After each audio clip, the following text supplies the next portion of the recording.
All right, let's power up and dive right in. Today, we're exploring the incredible and, let's be honest, kind of overwhelming universe of Dragon Ball video games. Whether you're a longtime Z fighter or just starting out, this world is as huge as the cosmos itself. And when I say huge, I am not kidding. We're talking over 400 million games sold worldwide. That puts the franchise in a super elite club of best-selling series of all time. You just don't get those kinds of numbers by accident, you know? It's proof of the quality and the sheer variety we're about to get into. I mean, just look at this. This shot really gets to the heart of it, right? You've got these insane, high-energy battles happening in these beautiful, vibrant worlds. It's that mix of nonstop action and really deep storytelling that's pulled in millions of fans. Doesn't matter if you're looking for a hardcore fighting game or a massive RPG adventure. But yeah, that brings us to the big question. With a legacy this massive, where do you even start? Well, that's exactly what we're here to figure out. Think of this as your personal guide to finding that perfect first step into your very own Dragon Ball gaming saga. So to figure out the best place for you to jump in, it actually helps to look back at how we got here. The Dragon Ball gaming legacy has this really fascinating history of just evolving, always changing with the tech of the times. It all started on those early consoles with really charming, but let's face it, simple 8-bit graphics. But then, as the technology got better, the games took this monumental leap from 2D sprites into full 3D arenas. And suddenly, the action felt so much more dynamic and immersive.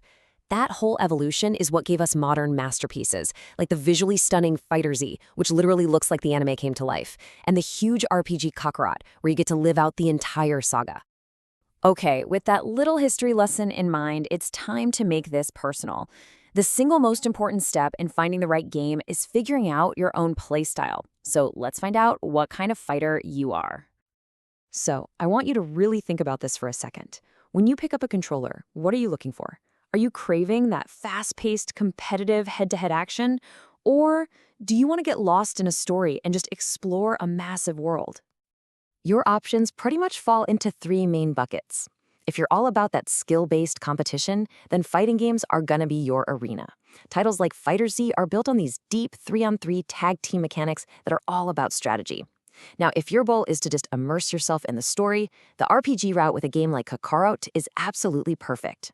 And hey, for a great experience on the go, mobile titles like Dragon Ball Legends have surprisingly deep gameplay right there on your phone.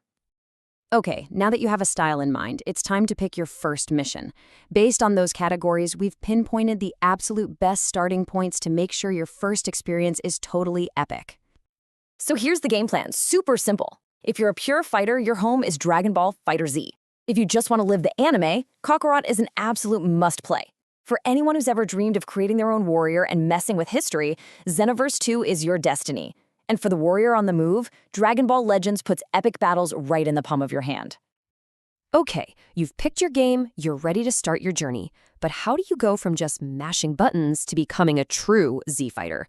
Well, like any martial art, it all starts with mastering the fundamentals. You know, there's a huge difference between a novice and a master. And it really is all in the mindset. New players, they often fall into the same traps. They only rely on those flashy, big damage attacks. But the pros, they build strong habits.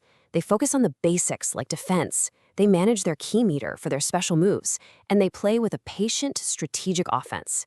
It's about discipline, not just raw power. And this right here, this is the core philosophy. It's not about who can launch the biggest energy blast first. Real skill is built on a solid foundation and a cool, patient mindset. You master the basics, and trust me, the path to victory will open right up for you. And once you've truly mastered those basics, a whole new dimension of gameplay opens up. This is where you go beyond just playing the game and actually start your journey toward becoming a legend.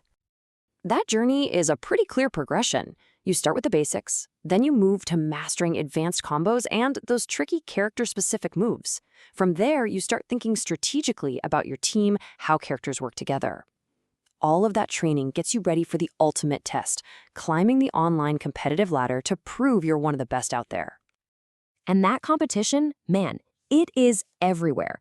It doesn't matter if you're on a console, battling it out in a super competitive scene, or if you're dominating the global leaderboards on a mobile game. There's always a higher power level to achieve. The challenge seriously never ends. At the end of the day, every battle, every combo you finally nail, every team you build, it's all part of a larger adventure. It's this incredibly rewarding journey of skill and strategy, with the ultimate challenge always waiting for those who are ready to push their limits. So now it's up to you. The entire Dragon Ball gaming universe is right at your fingertips. Your own personal legend is just waiting to be written. The only question left is, which path will you choose first?